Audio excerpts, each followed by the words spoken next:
하나님 말씀 로마서 5장 12절에서 21절까지 말씀입니다. 로마서 5장 12절에서 21절입니다. 신약성경 246쪽입니다. 신약성경 246쪽 로마서 5장 12절에서 21절까지 말씀입니다. 오늘은 9월 10일 금요일 아침입니다. 9월 10일자 본문 로마서 5장 12절에서부터 21절까지 말씀 교독하겠습니다. 그러므로 한 사람으로 말미암아 죄가 세상에 들어오고 죄로 말미암아 사망이 들어왔나니 이와 같이 모든 사람이 죄를 지었으므로 사망이 모든 사람에게 이르렀느니라. 죄가 율법 있기 전에도 세상에 있었으나 율법이 없었을 때에는 죄를 죄로 여기지 아니하였느니라. 그러나 아담으로부터 모세까지 아담의 범죄와 같은 죄를 짓지 아니한 자들까지도 사망이 왕노릇하였나니 아담은 오실 자의 모형이라. 그러나 이 은사는 그 범죄와 같지 아니하니 곧 한 사람의 범죄로 인하여 많은 사람이 죽었은즉 더욱 하나님의 은혜와 또한 한 사람 예수 그리스도의 은혜로 말미암은 선물은 많은 사람에게 넘쳤느니라. 또 이 선물은 범죄한 한 사람으로 말미암은 것과 같지 아니하니 심판은 한 사람으로 말미암아 정죄에 이르렀으나 은사는 많은 범죄로 말미암아 의롭다 하심의 이름이니라. 한 사람의 범죄로 말미암아 사망이 그 한 사람을 통하여 왕노릇하였은즉 더욱 은혜와 의의 선물을 넘치게 받는 자들은 한 번 예수 그리스도를 통하여 생명 안에서 왕노릇하리로다. 그런즉 한 범죄로 많은 사람이 정죄에 이른 것 같이 한 의로운 행위로 말미암아 많은 사람이 의롭다 하심을 받아 생명에 이르렀느니라. 한 사람이 순종하지 아니함으로 많은 사람이 죄인 된 것 같이 한 사람이 순종하심으로 많은 사람이 의인이 되니라. 율법이 들어온 것은 범죄를 더하게 하려 함이라. 그러나 죄가 더한 곳에 은혜가 더욱 넘쳤나니 이는 죄가 사망 안에서 왕노릇한 것 같이 은혜도 또한 의로 말미암아 왕노릇하여 우리 주 예수 그리스도로 말미암아 영생에 이르게 하려 함이라. 아멘.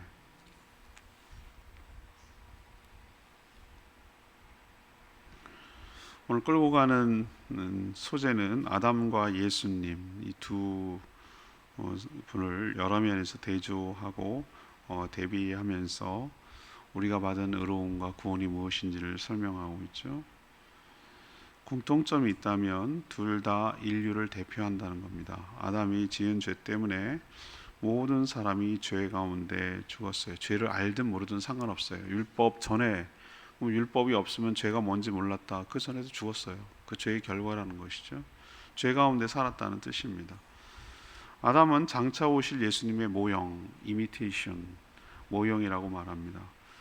예수님이 십자가에 죽어 모든 믿는 사람에게 의로움을 주셨죠. 아담의 후손이 죽는 것처럼 예수를 믿는 모든 사람은 의롭게 되어 살게 될 줄로 믿습니다. 대표성 때문에 그래요.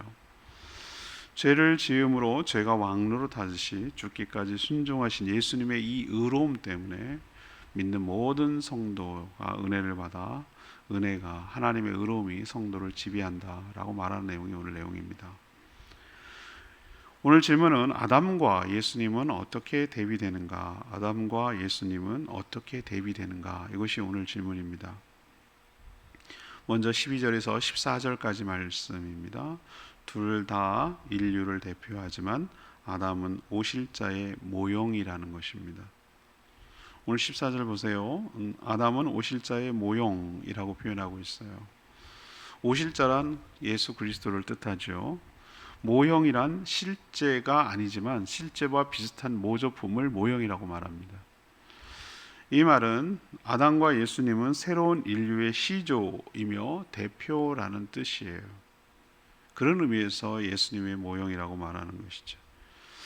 아담이 죄를 정확하게 말하면 하와가 그의 아내 배우자인 배필인 하와가 죄를 지었어요. 그런데 누구가 죄를 졌다고 말하죠? 아담이 죄를 졌다고 말해요. 물론 나중에 하와가 준 아담이 먹긴 했지만 처음 시작은 하와였어요. 근데 왜 아담이라고 그러죠? 아담이 죄를 졌다고. 대표성 때문에 책임을 지는 거예요. 책임을 지는 것이. 그래서 이 아담이 죄를 지었으면 아담만 죽어야 되는데도 불구하고 죄를 짓지 않은 그의 후손들 말이죠. 그의 후손들 보세요. 결국 뭐 몇 세 오래오래 살고 뭐 800세 살고 600세 살고 뭐 이렇게 했지만 안 죽은 건 아니잖아요. 그죠? 거의 죽었어요. 물론 에녹같이 하나님께서 옮겨간 사람도 있긴 합니다만 엘리야 선지자처럼 죄를 짓지 아담이 지은 죄같이 지은 것도 아닌데도 죽었어요. 이거는 율법이 뭐예요? 아브라함 전에 한참 전에 얘기니까 율법이 있기 전에도 사람은 다 죽었어요. 그래 당연한 줄 알았어요. 왜 당연하죠? 사람이 죽는 게? 하나님이 처음부터 창조할 때부터 너는 몇 살까지 살고 죽어라 이렇게 해놨나요? 아니요. 그런 규정 하나도 없어요. 죽음이라는 개념이 들어오기 시작한 거는 죄의 결과로 온 거예요. 죄의 형벌로 온 거예요. 너는 흙이니 흙으로 돌아갈지니라. 종신토록 땀을 흘려야 되고 해산의 수고 있고 여러 가지 조항 중에 공통적으로 여자건 남자건 모든 인류가 너희는 흙이니 흙으로, 이건 분리된다는 얘기예요. 죽음을 의미하는 것이에요. 그때 죽음이 들어왔어요. 그 전까지는 죽음이 없었어요. 그러니까 죄의 결과로 죽음이 온 거예요. 아담은 한 개인인 동시에 인류를 대표합니다. 그렇기 때문에 그가 지은 죄는 곧 모든 인류가 지은 죄였어요. 결국 모든 인류가 죄를 지은 셈이죠. 그래서 죄 가운데 살다가 그 죄의 결과로 죽음에 이르는 것입니다. 그게 죄인이란 증거예요. 마찬가지로 그 논리로 예수 그리스도는 모든 믿는 자의 대표인 줄로 믿습니다. 시작점이 시조라고 그러죠. 처음 시작점. 왜 그런가? 그를 믿는 자에게 하나님은 의롭다고 여겨주시고 다시 하나님과 화목하게 되어 영생과 천국을 보장하십니다. 새로운 피조물이 되는 거예요. 전과는 다른 새로운 피조물. 예수 그리스도를 믿는 자는 모두 족족 하나님의 자녀가 하나님의 백성이 되는 권세를 주셨기 때문에 새로운 시초예요. 아담이 인간이라는 것을 새로운 최초의 시초 지듯이 예수 그리스도가 모든 하나님의 백성, 구원받은 백성의 시작점이 되는 것이죠.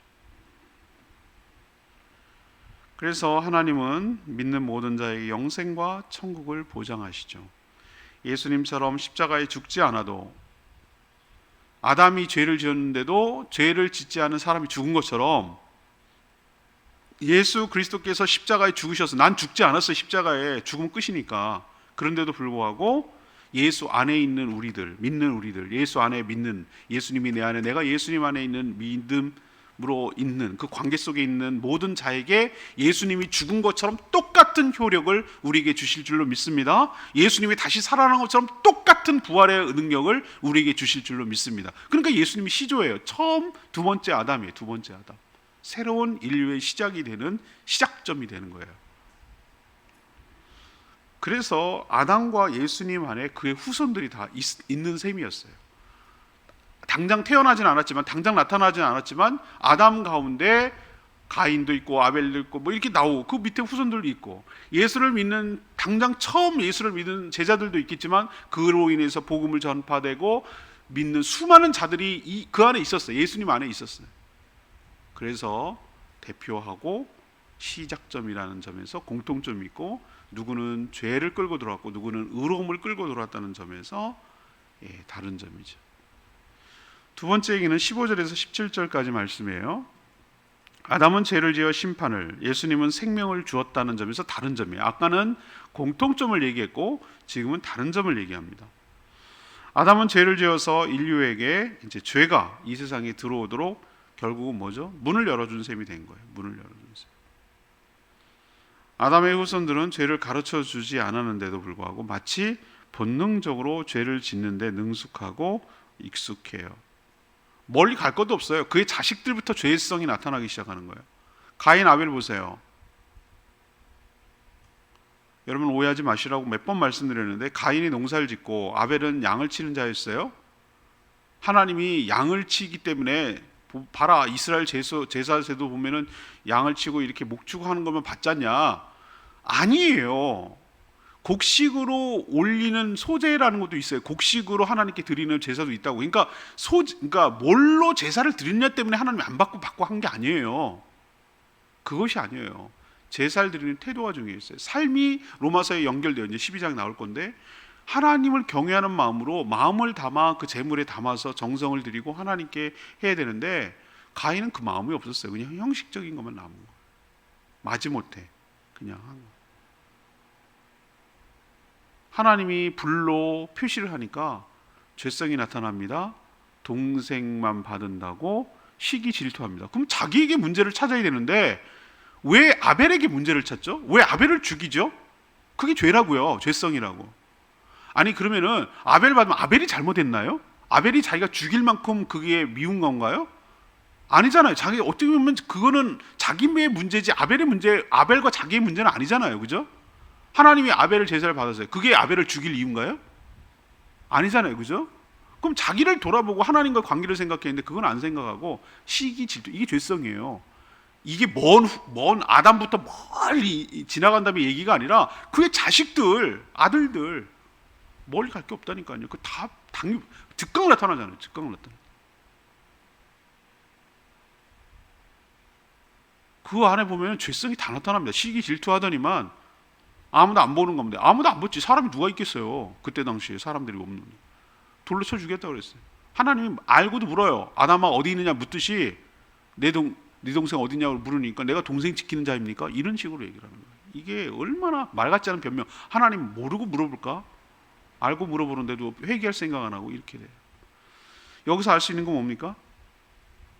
죄가 유전되듯이 여러분 깜짝 부모가 이렇게 자식 쳐다보고 있으면 깜짝 놀리지 않습니까, 여러분들? 그런 생각할 때 어떤 생각이 드세요? 아이고 신기하다. 아이고 이런 생각이 듭니까? 어떨 때 무섭다는 생각도 들어요. 아이고 이게 나 닮으면 안 되는데 이런 면이 왜 없겠어요, 사람들마다. 자, 죄가 이렇게 세상에 멀리 갈 것도 없이 그 다음 때부터 벌써 파급이 돼가지고 세상은 죄로 인한 고통 가운데 놓이게 됐어요.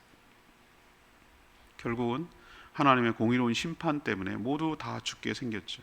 죽게 되었어요. 죽었어요. 그리고 마찬가지로 예수 그리스도는 이 땅에 하나님의 의로움과 은혜를 들어오도록 문을 열어준 줄로 압니다. 아담은 죄가 들어오도록 문을 열어준 거고 예수 그리스도께서는 이 땅에 하나님의 의로움과 은혜가 들어오도록 그분이 장애물을 제거하고 열어줬어요. 그래서 예수 그리스도를 믿는 자는 누구나 의롭다 하심을 얻게 됩니다. 그래서 하나님의 은혜와 의롭다는 선물을 받을 수 있게 만들었죠. 그리하여 그 결과 영생과 천국을 얻게 된 줄로 압니다. 마치 한 사람이 오염됐지만 그가 들어오면 모두를 오염시키는 것과 똑같아요. 우리도 요즘 코로나 때문에 많이 보지 않습니까? 한 사람이 확진자예요. 그럼 들어왔어요. 그걸 전혀 대비하지 않고 그것도 뭔지도 몰라요. 그렇지만 몽땅 걸리는 거예요. 내가 잘못한 것도 없어요. 그냥 자기는 같이 있었다는 이유만으로 다 걸리는 건 똑같아요. 아담이에요. 아담의 후손이에요. 아담의 후손이라는 이유만으로 죄가 그대로 원죄 가운데 태어나는 것이죠. 마찬가지로 아담은 죄 때문에 심판을 주었지만 예수 그리스도를 믿는 자, 예수 안에 있는 자들은 마찬가지로 모든 자들이 다 의롭게 되어 영생을 얻게 될 줄로 믿습니다. 이게 아담과 예수님의 차이점이라고 지금 대조하고 있는 거예요. 자, 세 번째는요, 18절에서 21절까지 말씀입니다. 아담은 죄의 지배를, 예수님은 은혜가 지배하게 했습니다. 이 점이 다른 점이에요. 아담이 저지른 죄로 많은 사람들이 죄에 빠져 살다가 정죄를 받고 멸망에 이르죠. 이와 마찬가지로 예수 그리스도께서 십자가에 행하시고 성취하신 이 의로움 때문에 모든 믿는 사람들이 의롭다 하심을 받게 되었고 사망에서 생명으로 옮겨져서 영생을 받게 됐습니다. 여긴 누구도 예외가 없습니다. 왜 그럴까? 효력 때문에 그래요. 21절 여러분 읽은 대로 잘 쓰는 표현이에요. 왕노릇이 뭐죠? 왕노릇이라는 표현 여러분 아시죠? 왕게임 이건 애들이 들어봤어도 왕노릇이 뭡니까? 여러분 왕노릇이라는 게 뭐예요? 왕이 왜 왕입니까? 다스리는 권세가 있다는 뜻이에요. 왕노로 됐다. 죄가 왕노로 됐다는 얘기는 뭐예요? 죄가 인간들을 다스렸다. 우리는 완전히 거기에 지배당할 수밖에 없어. 굴복해서 지배당할 수 없어. 이 뜻이에요. 왕노릇이라는 게. 은혜가 왕노릇했다면 뭐 이게 무슨 뜻이죠? 은혜가 우리를 지배하고 효력이 미쳤다. 그 뜻이에요. 마치 여러분 밖으로 우주 밖으로 나온 붕붕 뜨듯이 왜 중력이 작용하는 영향력이 미치지 않으니까 와이파이가 멀리 떨어지면 안 터지듯이 그게 당연한 줄 사람들이 위에서 이렇게 떨어지는 게 당연한 한 번도 그걸 이상하게 생각하지 않았어요. 근데 만윤리의 법칙을 뉴턴이 발견했잖아요. 사과 떨어지는 거 보고 당연한 게 아니라는 걸 잡아당기는 뭔가 힘이 있구나. 우리 모르게 안으로 끌어 잡아당기는 힘이 있구나. 이거 중력이란 걸 나 그때 깨달은 거예요. 사람들이 지배를 받고 있는 거예요. 이 땅에 살아가고 있는 한. 그러니까 모든 높은 곳에 있는 것들은 다 밑으로 떨어지는 거예요. 아무리 가벼워도 천천히 떨어지긴 떨어져. 깃털도 떨어져요. 결국 아무리 가벼워도 빨리냐 늦느냐 이 차이지. 근데 우주에 나가보니까 영향력이 사라지니까 붕붕붕 무슨 헤엄치듯 물도 아닌데 이렇게 되잖아요. 왜? 인력이 없거든. 또 별은 별끼리 또 끌어다니기 때문에 태양 주변에 이게 돌고 있는 거예요. 놀랍지 않으세요? 그런 것처럼 자석이 이렇게 밑에 있으면은 쇳가루가 이렇게 도는 거랑 똑같아요. 죄의 지배 아래 있다는 얘기는 죄에 꼼짝도 못하는 거예요. 사람들이 죄 가운데 그냥 짓고 사는 거예요. 사망의 종로로 한다면 사망이 지배를 하는 거예요. 왕노로 산다는 얘기예요. 우린 종로로 사는 거고 사망의 예외가 있는 사람들이 단 한 명도 없어. 시간차가 있지만 사고로 죽으나 암으로 죽으나 뭘로 죽으나 뭘 어떻게 죽으나 정해진 순서는 없으나 먼저가니 앞서가니 하는 건 있으나 예외 없이 다 죽는다는 건 마찬가지잖아요. 그게 뭐죠? 사망이 왕노로 타고 있기 때문에 그런 거예요. 그거 마찬가지로 그렇다면 우리가 여러분 죽음이 당연하다고 생각하시면 안 돼요. 여러분 이해하시겠죠? 이 영향력만 해결되면은 우리가 자유롭게 되는 거예요. 그 문제를 끊어버리시려고 그 권세를 왕노릇하는 끊어버리시려고 예수 그리스도께서 오신 줄로 믿습니다. 죽음의 권세를 왕노릇하는 끊어버리고 사망이 끊어버리고 사단에게 끊어버리고 죄 짓는 걸 끊어버리고 그걸 끊어버리는 거예요. 그래서 그 영향력에서 사라지게 만드는 거예요. 효력에서 그 힘에서 사라지게 하는 거예요. 이 얼마나 기쁜 일이고 좋습니까? 우린 죽어도 살겠고 살아서 믿는 자는 영원히 죽지 아니하리라. 죽는 사람, 예수 믿는 사람도 죽는데 죽는 차원이 다르다고 말씀드렸잖아요. 새 옷 입기 위해서 헌옷 갈아입는 줄로 믿습니다. 죽지 않을 몸으로 갈아입기 위해서 이 몸에다 걸칠 수는 없으니 안 죽어요. 우린 영혼은 안 죽는다고 이미 천국에 가 있어요. 보장되어 있어요. 거기 소속이 거기로 가 있다고요. 그럼 왜 죽는데요? 더 좋은 거 주려고. 썩지도 늙지도 병들지도 아프지도 장애도 없는 마음대로 시간과 공간을 자유롭게 넘나드는 천국이라는 지금과는 상상도 못할, 지금 우리는 맨날 3차원에서 4차원에서 살고 있으니까 12차원까지 사람들이 생각할 수 있다고 그래요. 물리학자들이 이론적으로. 천국은 분명 다른 차원의 세계일 거예요. 물고기들 보세요. 거기가 지세기잖아요. 물고기가 이 밖으로 나오면 살 수 있겠어요? 못 삽니다. 지금 우리는 여기서 살지만 전혀 다른 세상 차원에서 그게 천국이라고 좀 봐요. 거기서 우리가 살게 되려면 이 몸 갖고는 안 되거든요. 거기 살려면. 그래서 새로운 몸으로 바꾸기 위해서, 갈아입기 위해서 하나님께서 당장 갈아입을 수도 있지만 우리 샤워하고 한참 기다렸다가 갈아입을 수도 있잖아요. 주님 다시 오시는 그날 대기하고 있다가 새 옷 입게 될 줄로 믿습니다. 왜? 예수님이 끊어버렸거든. 뭘 끊었어요? 죄와 사망을 끊었거든. 사단의 권세를 끊어버렸거든. 지배력을 상실시켰어요. 이제 이해되시겠어요? 무슨 뜻인지?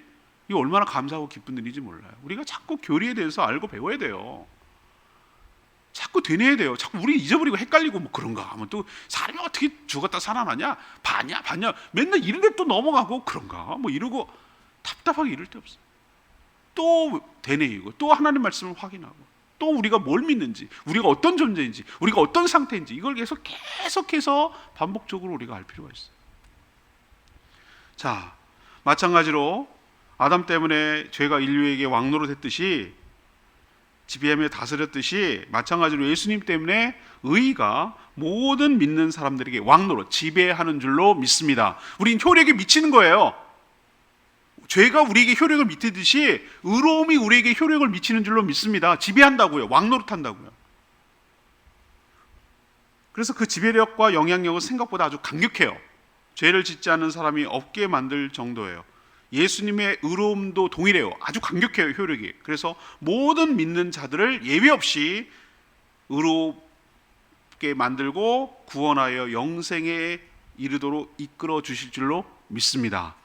죄가 아주 강력하게 역사에서 죽음을 끌고 왔듯이 예수님의 의가 너무나 강력해서 우리를 은혜로 인도하시고 끝내 영생에 이르도록, 부활하여 영생에 이르도록 이끌어 주실 줄로 믿습니다. 이 두 가지를 지금 대비하고 대조하고 있어요. 사도 바울 정말 탁월한 사람이에요. 물론 하나님의 성령께서 지혜를 주셨지만 굉장히 논리적이고 굉장히 설득력이 있어요. 모든 사람들이 아는 최초의 인류 아담과 예수 그리스도를 대조해서 그 죄와 사망의 법칙과 의와 영생의 법칙을 어떻게 서로 있는지를 공통점과 차이점을 잘 비교 설명함으로써 우리가 받은 의로움과 우리가 받은 구원에 대해서 얼마나 풍성한지 얼마나 대단한 것인지를 잘 설명하고 있어요. 아주 놀라워요. 탁월해요. 오늘 19절 말씀이 레마의 말씀입니다. 한 사람이 순종하지 아니함으로 많은 사람이 죄인이 된 것 같이 한 사람이 순종하심으로 많은 사람이 의인이 되리라. 여전히 아담이 지은 죄 때문에 왜 자신이 죽어야 하느냐고. 목사님 말이 맞습니다. 그러면은 내가 짓지도 않은 죄, 내가 선악과 따먹었나요? 왜 아담이 따먹고 놓고 왜 우리 보고 죽으라 그럽니까? 억울합니다 하는 사람이 많아요. 대표성의 원리가 뭔지를 몰라서 그래요. 자, 아버지가 사업을 하다가 부도를 냈어요. 내가 부도냈나? 엄마가 부도냈나? 아들이 부도냈나? 딸이 부도냈나? 난 사업에 관여한 적도 없어. 그렇지만 아버지가 부도나가지고 집이 넘어가고 난리가 나고 길거리에 쫓겨났으면 내가 뭘 잘못했다고 이렇게 얘기할 수 있지만 왜 그런 일이 벌어지는 거죠? 대표성 때문에 그래요. 대표성 때문에. 억울할 거 없어요, 여러분들. 이게 똑같은 원리가 예수님 한 분으로 적용될 줄로 믿습니다. 아담 때문에 그렇다면 예수님 때문에도 우리에게 좋은 것이 효력이 미치는 거예요. 내가 죽었나? 내가 죽어서 죄값을 치렀나? 안 치렀잖아요. 그런데도 예수님이 대신 죽었는데 그 믿는 모든 사람들에게 똑같은 효력이 미친 거예요. 십자가에 죽지도 않았는데 의인이 된 거예요. 억울할 거 없죠? 원리가 똑같잖아요, 그죠? 아담이 죄를 지어서 모든 사람이 죄의 고통과 빠졌는데 예수님 한 분이 십자가에 죽어 의롭게 됨으로 인해서 그 의로움이 우리에게 전가됐어요. 이 역시 예수가 모든 인류를 대표하기 때문입니다. 하나님은 하시는 일은 공의롭고 플러스 지혜로운 분인 줄로 믿습니다. 하나님이 하시는 일은 항상 옳아요. 그리고 지혜로워요. 그리고 항상 공의로워요. 우린 여기 어떤 토도 달 수 없어요. 하나님 굉장히 공평하신 하나님이에요. 오늘 질문으로 돌아가겠습니다. 아담과 예수님은 어떻게 대비 또는 대조되는가? 둘을 이렇게 엮을 줄 몰랐죠. 어떻게 이게 대비될 생각을 했는지 모르겠어요. 대비되는가? 둘 다 인류를 대표한다는 거예요. 그렇지만 아담은 오실 분 예수 그리스도를 모형, 그러니까 이미테이션이라는 거예요. 보여주는 상징 같은 것이죠. 두 번째는 아담이 죄를 지어서 심판을 받겠지만 예수님은 그가 죽어서 우리에게 생명, 영생과 부활과 영생을 주신 줄 압니다. 세 번째는 아담은 죄의 지배를 받겠지만 예수님은 우리에게 은혜가, 의로움이 지배하도록 하신 것이 다른 점이에요. 이제 구원의 원리가 뭔지 여러분 정확하게 깨달으시고 우리가 내가 어떤 상태에 있는지 우리가 뭐의 지배를 받고 있는지 깨달으셔서 은혜 가운데 살다가 의롭게 되어서 영광스러운 존재로 바뀌는 날을 소망하며 살아가는 저희들 되기를 원합니다. 찬양지 121장 생명 주께 있네. 찬양지 121장 부르고 기도하겠습니다.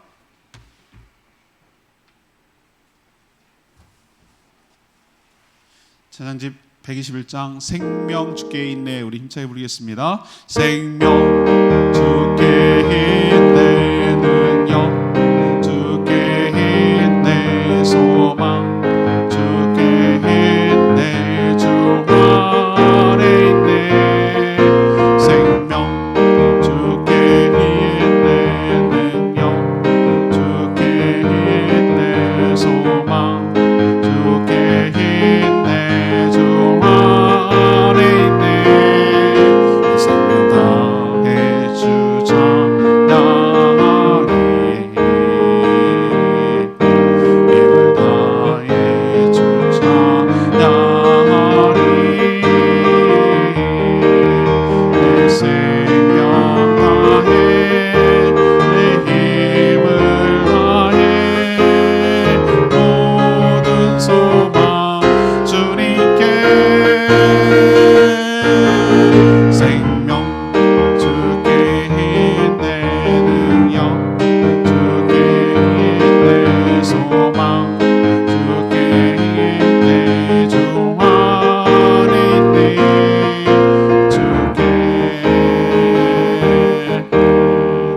그렇습니다.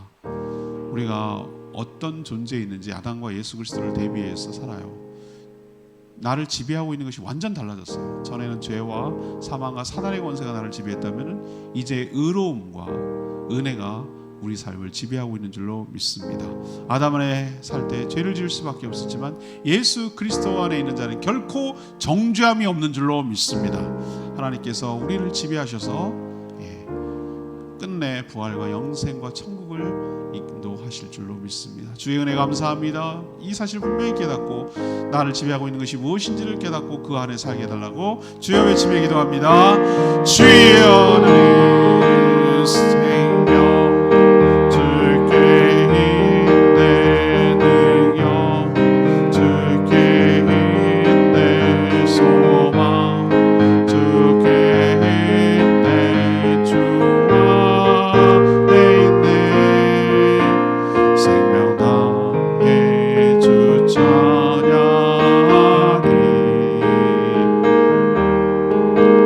힘을 다해 주 찬양하리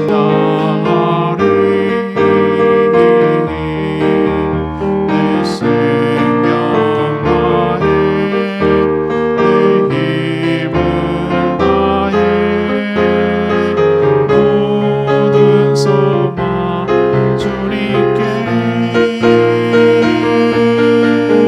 생명 주께 있네 능력 주께 있네 소망 주께 있네 주 안에 있네 주께 하나님 아담과 예수 그리스도를 대조 대비시켜 우리가 누리는 은총이 얼마나 대단하고 귀한지 깨닫게 해주시니 감사합니다. 아담이 죄를 지어 모든 사람이 죽게 되었지만 예수님이 죽어 믿는 모든 사람을 살리셨습니다. 이제 더 이상 죄가 예수 그리스도를 믿어 의롭게 된 저희들을 다스리지 못함을 믿습니다. 하나님의 의로움과 은혜가 우리를 지배하여 영생에 이르도록 이끄실 줄 믿습니다. 그러니 두려워하지 않게 하시고 감사하며 살게 하여 주시옵소서. 이제는 사망과 심판에서 벗어나 영생과 천국을 약속받았으니 감사합니다. 내가 나를 지배하는 것이 무엇인지를 깨닫고 그 안에 머물며 살게 하여 주시옵소서. 오늘도 간구하는 모든 기도 주님께서 응답하여 주시고 모이는 모든 목장들마다 은총을 더하여 주시고 또 빛 때문에 어려움 당하지 않도록 보살펴 주시옵소서. 주님 손에 모든 것 맡기옵고 예수 그리스도의 이름으로 축복하며 기도합니다. 아멘. 오늘 하루도 주님의 은혜 가운데 살아가는 복된 하루 되기를 축복합니다. 충분히 기도하고 시작합니다.